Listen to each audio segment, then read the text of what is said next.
نعم أحبتي المتابعين الكرام، رجع إليكم بعد هذا الفاصل من التغطية الإعلامية من مسجد وخطوة الإمام علي عليه السلام في محافظة البصرة. طبعا نلتقي مع أحد الهيئات المتواجدة اليوم في مسجد وخطوة الإمام علي عليه السلام. السلام عليكم. وعليكم السلام ورحمة الله وبركاته.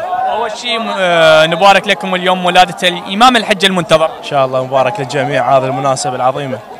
أول شيء تعرف حضرتك؟ أنا منتظر عباس التميم من البصرة. حياك الله. اليوم أي هيئة؟ إحنا مؤسسة الرسول أعظم ثقافية تابعة لمؤسسة الحج الشعبي. هنا خدام ومتطوعين في خطوة الإمام علي عليه السلام. من أي ساعة اليوم أنتم متواجدين؟ إحنا اليوم من الساعة 2:30 الظهر إن شاء الله، واجبنا إلى باكر الفجر. باكر الفجر إن شاء الله. زين شلون نشوف يعني إقبال الناس، إقبال الهيئات؟ أكو بعد هيئات يعني متواجدة اليوم؟ للأسف ماكو دعم. الأمة الإسلامية بولادة الأمير الإمام منتظر المهدي عجل الله فرجه، ونهني الشعب العراقي على هاي الفرحة السعيدة اللي فرحان بها، ويا رب تكون دوم هاي الفرحة عند الشعب العراقي. اي والله. وعلى شيعة أمير المؤمنين. نتعرف بحضرتك. أبو كرار عيداني. أبو كرار حياك الله. الله محييك. أبو كرار شلون شفت اليوم الأجواء؟ والله الأجواء ما تسولف، هي تحكي الأجواء مو إحنا.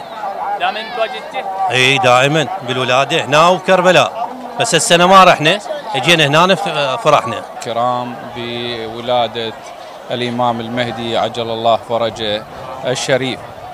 نعم. تعرف حضرتك؟ أنا أستاذ مهدي هاشم ظاهر، مدرس بمدارس البصرة. أهلا وسهلا. عن الأجواء اليوم؟ والله الأجواء إيمانية، وهذه ذكرى ميمونة، أنه تخلي العالم تتذكر ولادة الأئمة، واللي ما يعرف من بقية العالم راح يتساءل من يشوف تعظيم المشاعر هذه. أعوذ بالله من الشيطان الرجيم. بسم الله الرحمن الرحيم.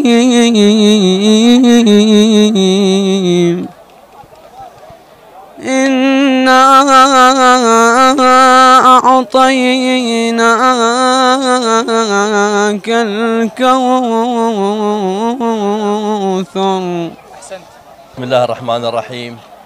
نزف وأسمى آيات التهاني والتبريكات إلى العالم الإسلامي بمناسبة ولادة منقذ البشرية الإمام المهدي عجل الله تعالى فرجه الشريف. وكما ترون هؤلاء الزائرين أتوا إلى خطوة مسجد الإمام علي ليقدموا التهاني والتبريكات بهذه المناسبة العطرة. وقد قامت إدارة مسجد الإمام علي عليه السلام وبالتنسيق مع قيادة عمليات البصرة وقيادة شرطة البصرة وكافة الدوائر. أول شيء تعرف حضرتك؟